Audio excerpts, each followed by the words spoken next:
las capacitaciones que he podido obtener en los últimos años y que me gusta compartir con diferentes cuerpos de bomberos en nuestro país, Colombia, ¿no? Este es un tema muy álgido que no es ajeno en ningún país de nuestro planeta Tierra. Tristemente vemos cómo las cifras van aumentando día a día y cómo la curva está abarcando incluso a nuestros adolescentes y a nuestros niños.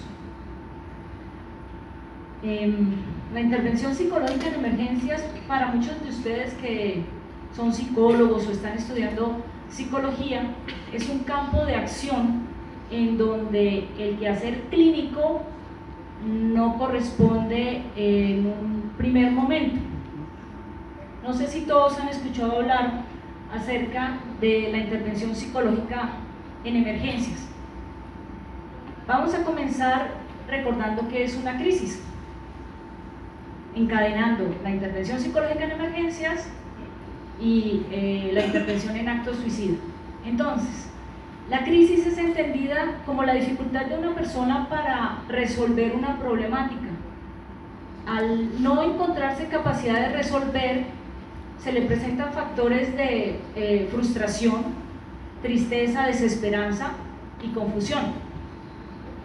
Vamos a ir haciendo una panorámica de la persona que vamos a intervenir en este espacio específico de actos suicidas. Muchas de las cosas que les voy a mencionar para muchos de ustedes son bastante obvias, pero son importantes tenerlas en cuenta a la hora de poder intervenir, especialmente porque estamos hablando de una intervención inmediata, ¿no? Cuando nosotros hablamos de psicología clínica, normalmente hacemos una valoración de nuestro paciente, lo citamos a una segunda cita y vamos analizando qué es lo que puede estar ocurriendo. En un acto suicida tenemos que hacer una valoración en situación inmediata y una intervención en donde pues la información que hemos recolectado en esta presentación debe estar ahí con ustedes, esperando claramente que no tengan que enfrentarse a una situación de estas. ¿Qué encontramos o cómo se define el acto suicida? El acto suicida es la demostración de una persona con respecto a su ruptura consigo mismo, a esa dificultad que tiene para ir más allá de ese dolor, para darle cura a un dolor que está presentando. Un dolor puede ser psíquico o puede ser físico, y la manifestación es una necesidad inmediata de dejar de vivir, porque es la única solución que encuentra para poder resolver ese problema. No tiene otros mecanismos de afrontamiento en ese instante que le puedan colaborar, y ahí es donde nosotros vamos a entrar a intervenir.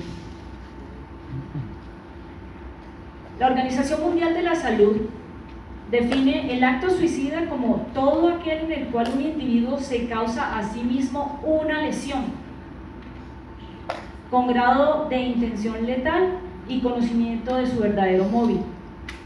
Aquí entonces, ¿quién está en juego? La salud mental del individuo, y es donde nosotros vamos a entrar a negociar con ellos. ¿En qué consisten los primeros auxilios psicológicos?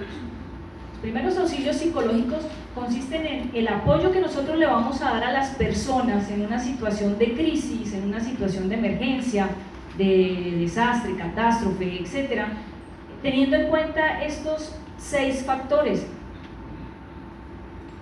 Suena sencillo, pero a la hora de aplicarlo no es tan fácil. 1, apoyarlo. 2, escuchar. Ustedes saben que escuchar es una habilidad. No es solamente oír, es escuchar. Saber orientar a la persona, estabilizarla, contenerla, saber manejar sus emociones, y para saber manejar sus emociones, ¿qué tenemos que aprender a manejar primero? Las propias, ¿verdad? Entonces tenemos que ser muy conscientes de quiénes somos y cómo estamos. Si alguno de ustedes, especialmente los personales de primera respuesta, en un momento dado le dicen hay que intervenir, por favor, tengan en cuenta si están pasando por una situación delicada en su familia, tienen a una persona enferma, ustedes mismos tienen problemas de salud, problemas económicos, esa es la primera evaluación. Si se siente débil para intervenir en una situación de estas, no lo hagan. Mencionen, porque están nuestras emociones y están las emociones de la persona a la que pretendemos colaborar. Afrontar y activar. Vamos a ir explicando en qué consiste. Los principios básicos de una intervención: la proximidad. Vamos a ver más adelante, no tocar, porque si tenemos una persona en crisis enfrente, tocarla puede generar otro tipo de respuestas que no es precisamente las que desearíamos. La inmediatez. Si alguien tiene enfrente una persona que pretende suicidarse, hay que responder lo más pronto posible. La simplicidad. ¿Cómo vamos a generar el proceso de comunicación con esa otra persona? ¿Sí? Vamos a evaluar las características, si es un profesional, si es una persona sencilla de campo, por ejemplo, qué términos utiliza, cómo se comunica con nosotros, y ir clarificando las expectativas a medida que se va dando el proceso. Ahora bien, hay diferentes tipos de situaciones en las que podríamos vernos confrontados ante un acto suicida. Puede ser un familiar que esté maquinando una ideación suicida, que tenga una depresión mayor, por ejemplo, que no vea futuro, que la única salida que vea sea suicidarse.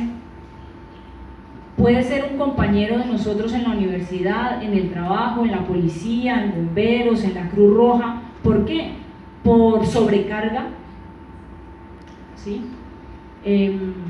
Porque no somos superhéroes, ¿no? Y las cosas que suceden y que tenemos que vivir a diario hay que elaborarlas. Igualmente, no tienen que ser cosas tan graves. Hay gente que puede sentirse en estado de crisis simplemente porque perdió el semestre. ¿Sí? No sé si han escuchado de los casos frecuentes en Japón. Son de esta índole. O un muchacho, por ejemplo, si tiene, o una señorita, si tiene una beca universitaria y pierde una materia. Bueno, alertas. Cuando ustedes estén observando un par de señales de las que están aquí en esta diapositiva en alguno de sus allegados, hay que prestar mucha atención, o en alguno de sus compañeros de trabajo, empieza a abandonarse en su apariencia, empieza a regalar sus objetos,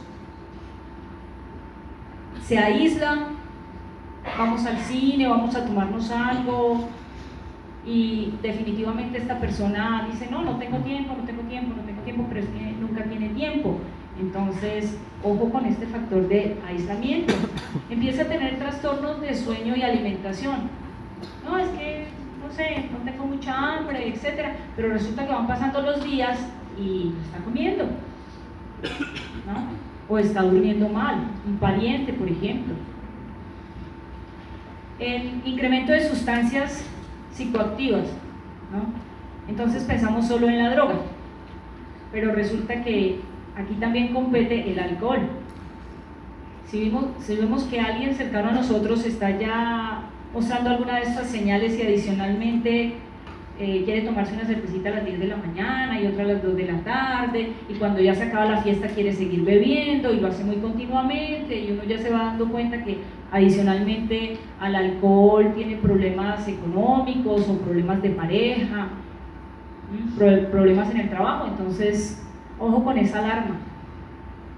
Las notas de despedida, a veces encontramos notas de despedida, o no necesariamente notas de despedida, poemas, ¿no? Cartas a la vida. Es bueno prestar atención a este tipo de situaciones. O lesiones para suicidas.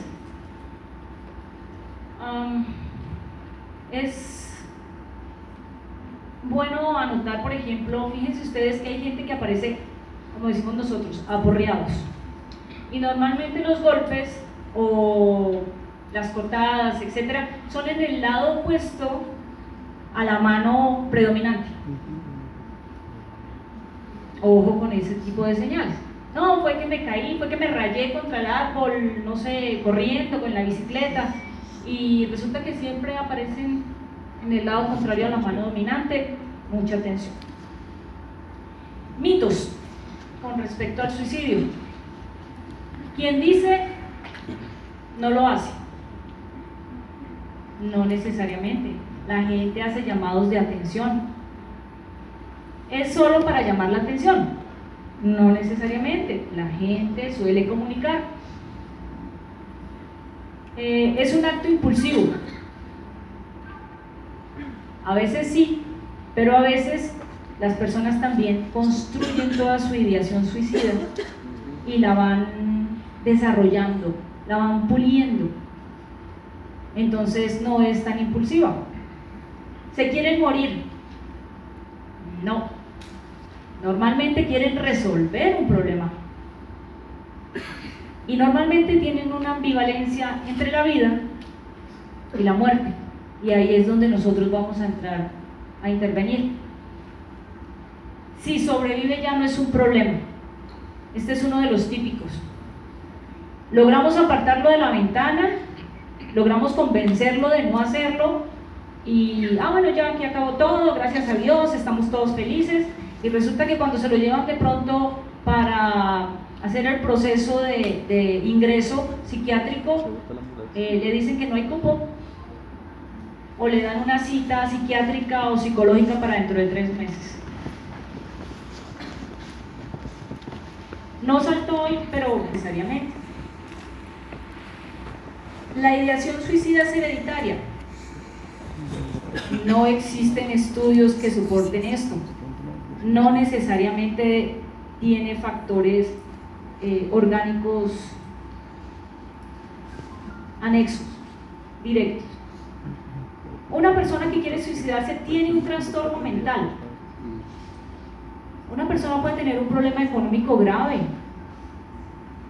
y no saber cómo resolverlo. No necesariamente, si tiene una ideación suicida, tiene un trastorno mental. Si se reta, no lo realiza. Hay gente que piensa así: hágalo, hágalo. Hay que tener mucho cuidado con esto porque puede hacerlo. Al contrario, si lo confronto, lo realiza. Entonces mejor no hablemos del tema para que no lo haga. Le pasa, por ejemplo, a muchos padres de familia. Ven que hay algo raro, pero no quieren abordar el tema de suicidio. Si sentimos que las señales se están dando, hablemoslo. Fíjense que hoy en día es mucho más fácil hablar de sexualidad que de suicidio.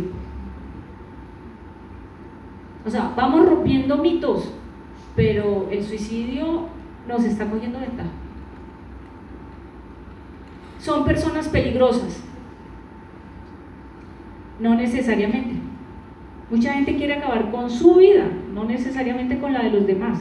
Sí, cuando vamos a intervenir, hay que prestar mucha atención a nuestra propia seguridad, porque fíjense ustedes que rondan videos de personas que quieren normalmente, por ejemplo, saltar, y a veces algunos intervinientes en esa necesidad de ayudar, de ser altruista, la toma, por ejemplo, del brazo, ¿y qué pasa si se deja ir? Se lo lleva, ¿no? Y muy seguramente esta víctima no quería acabar con la vida del interviniente, pero nosotros mismos, uno de los principios es protegernos a nosotros mismos. Acercarse sin preparación no sirve. Aquí hay una dualidad entre lo jurídico y lo psicológico. Lo jurídico yo lo dejo quieto, porque no es mi campo. En términos psicológicos, sí sirve, porque el poderse acercar a una persona, el poder hablar con ella, así no seamos expertos en el tema, podría dar fruto y podríamos salvar una vida. Ya en otros términos, como les digo, bueno, claro, salvaguardando nuestra propia vida, ¿no? Ante todo, porque no queremos tener dos víctimas. Antes de ingresar, esta palabra, hablando de protocolos en suicidio, aquí es cuando sacan el celular. Natillas, es una palabra muy fácil de recordar, sobre todo para los de la región paisa. Cuando nos convoquen o cuando tengamos, digamos, la capacidad para colaborar en una intervención, hay que reunir esta información que podemos, mnemotécnicamente hablando, recurrir a la palabra natillas. Esta información hay que recaudarla antes de llegar al sitio. Así de hecho ya vamos ahorrando tiempo o sacándole provecho al tiempo. La N, el nombre de la persona. La A, los antecedentes, ya lo ha intentado anteriormente o tiene problemas económicos, la mayor cantidad de información que la persona que haya llamado nos pueda dar al respecto de esta persona. T, el tiempo que lleva ahí con esta tentativa. La I, intentos anteriores, es que ya es la tercera vez que está en esa ventana. Eso es distinto a, por ejemplo, si dicen, nunca en la vida ese señor había intentado suicidarse. Las llaves, me dicen las llaves. Me comentaban un caso en Medellín ayer. Una señora estaba encerrada en una casa con su familia y entonces entre dos bomberos trataban de ver por la rejilla a ver qué estaba sucediendo. Si hubiéramos podido conseguir la copia de esas llaves, ¿no? Digamos que hubiéramos podido realizar un acercamiento quizás de una manera más efectiva, porque en ese instante terminó todo el mundo asustado, los bomberos, la víctima y los familiares que estaban adicionalmente adentro. El lugar en donde se encuentra la víctima, si se encuentra acompañado o no actualmente.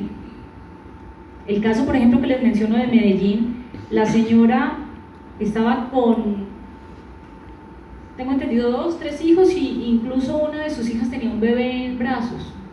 Eso nos cambia a nosotros la situación que vamos a confrontar en ese momento, ¿no? Y la S, si está bajo la influencia de alguna sustancia. Las actitudes que va a asumir nuestra víctima. Nosotros podríamos imaginarnos siempre que pues va a estar callada, tranquila, meditabunda, en fin, o que un ataque de ira. Estas son las 4 formas de respuesta cuando nos ven. Una, ellos se sienten víctimas de alguna situación.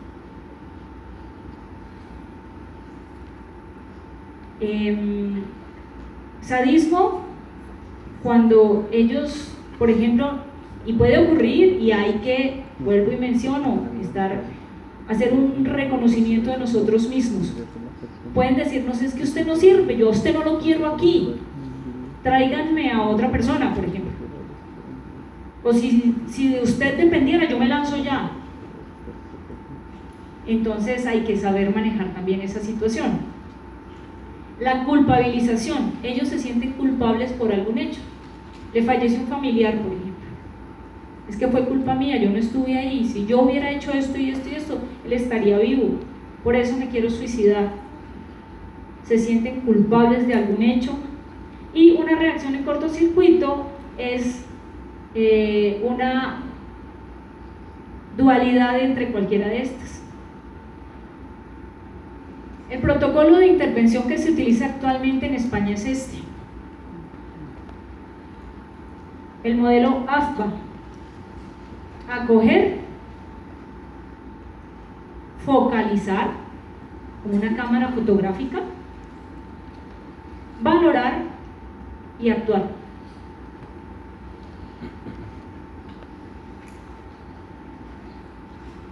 Los estados de ánimo.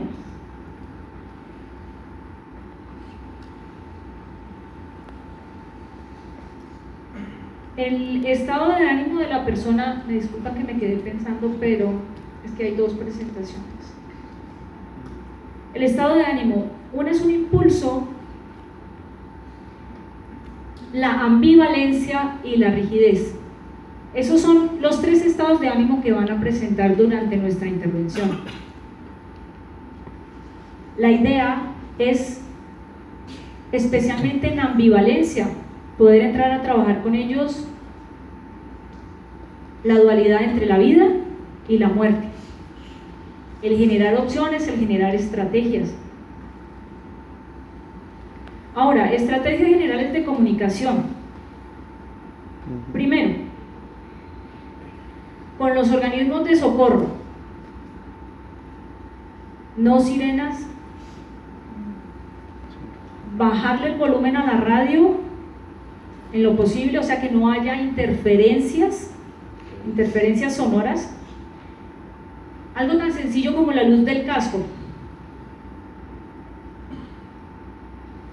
Y en lo posible, por favor, que solo hable una persona.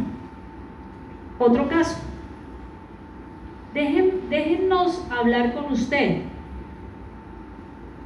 Y siempre por la misma angustia queremos ir 3 o 4 a negociar. ¿Qué es más efectivo cuando tenemos a una persona enfrente?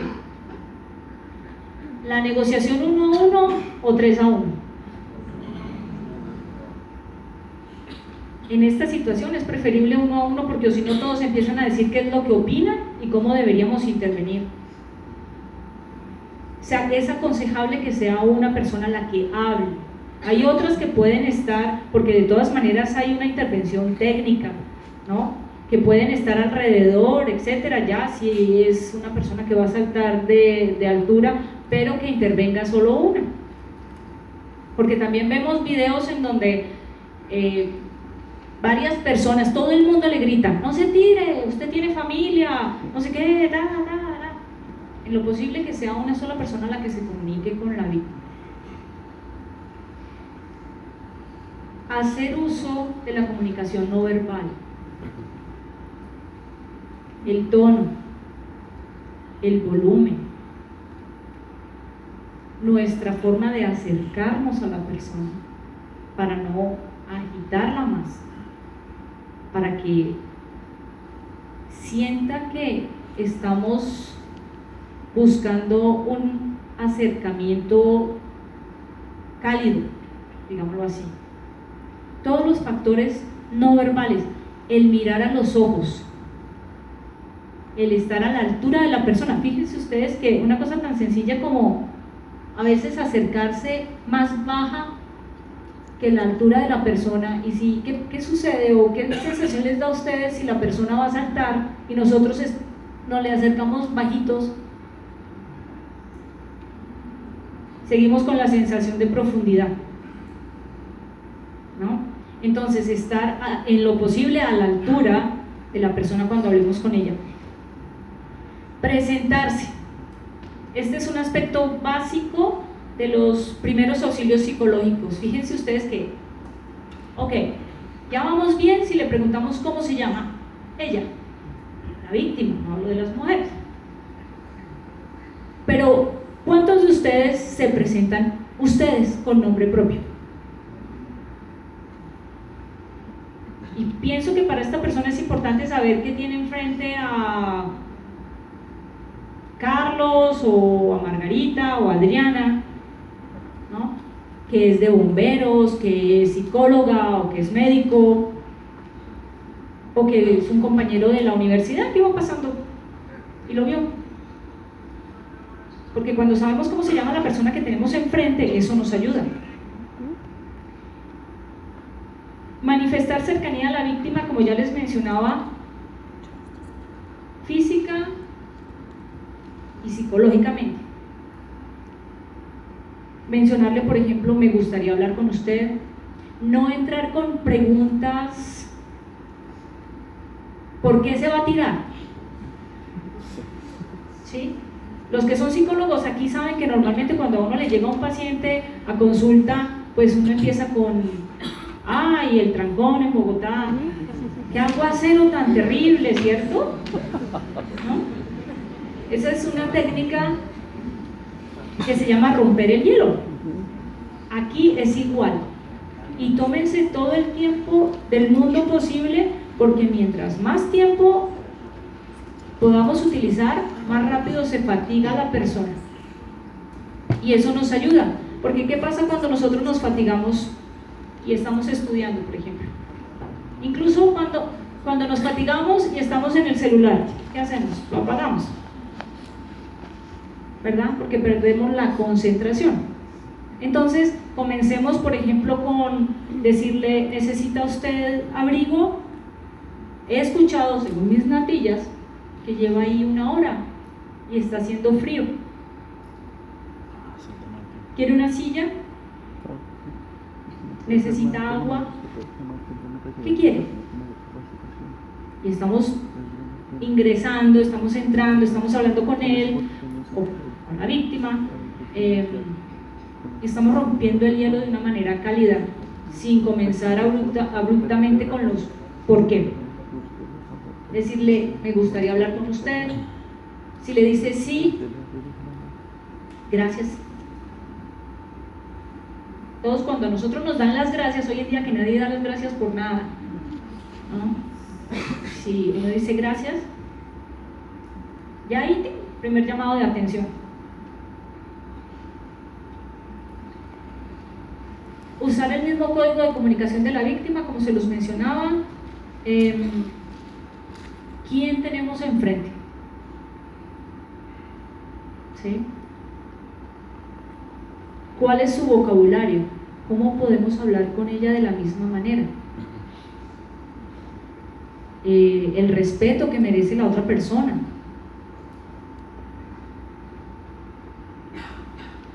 Se abonan muchas intervenciones, pero decirle a alguien, venga, mi hija, venga, mamita, no se lance.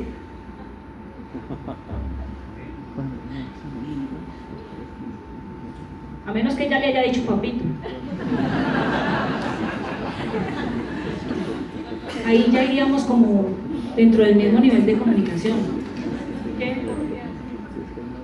La escucha activa, favorecer la expresión emocional, si tiene que llorar, si tiene ira, no importa, porque si tiene rabia y la puede demostrar, eso ya va ayudando a hacer catarsis. Entonces, favorecer esa expresión emocional, evitar frases vacías, porque nosotros también entramos un poco en ansiedad. Entonces, a veces decimos cosas que como no vienen al caso, ¿no? Ser muy puntuales, ir pensando muy bien qué es lo que vamos a decirle. Manejar los silencios de no permitir visión de túnel, o sea, tratar de que piense un poco, sí, tengo frío, tengo sed, o sea, cualquier otra cosa que no sea, quiero saltar o quiero disparar. ¿Está bien? Tratar de alejarlo un poco de esa visión del túnel. Manejar los silencios de manera adecuada. ¿Cuántos psicólogos hay aquí? Bueno, ellos saben de qué estoy hablando. Para los que no saben, yo siempre les menciono algo muy simpático: los silencios. La gente le teme a los silencios. Yo les dejo un ejercicio para esta noche. Cuando lleguen a la casa y estén sentados cenando aquí, qué sé yo, hablando con la familia, digan algo y después quédense en silencio.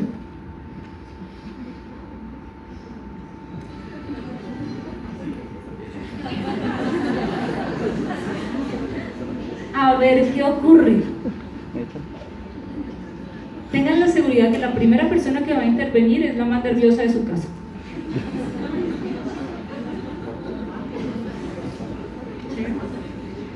Los silencios son difíciles de manejar porque a veces nosotros consideramos que somos nosotros los que no estamos sabiendo cómo llevar la situación. Los silencios son importantes y los silencios dicen mucho. Los silencios son espacios donde la gente también, por ejemplo, no verbalmente dice muchas cosas, y eso nos ayuda también a dar una lectura y a seguirnos focalizando. No quite importancia a cualquier reacción presentada. Más adelante les iba a mencionar, se los menciono de una vez. Por ejemplo, si la persona se va quitando los zapatos, ¿cómo vamos? Mal. Si se quita las gafas,